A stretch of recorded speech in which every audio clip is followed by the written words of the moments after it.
Question 2. Madeline had $2,145.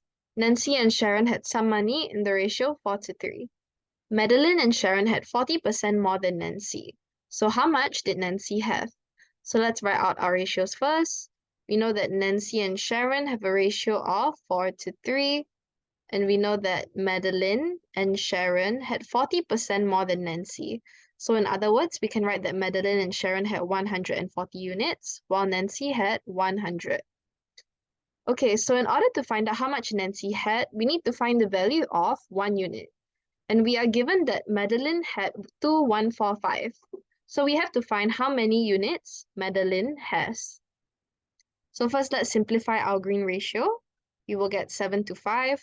And in order to find out how many units Madeline has, we need to find the number of units Sharon has.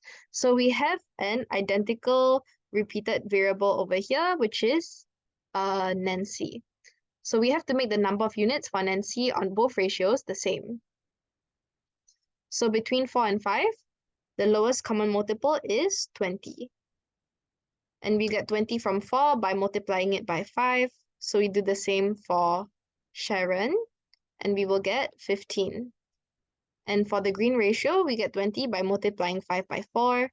So we do the same for Madeline and Sharon, and we get 28.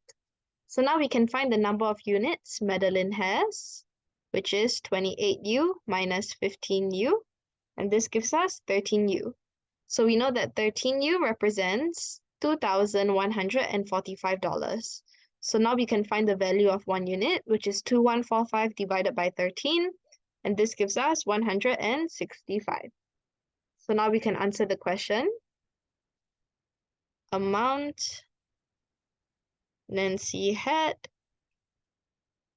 and we know that Nancy had 20 units, which is represented by 20 times $165, which gives us $3,300. So this is your final answer for question 2.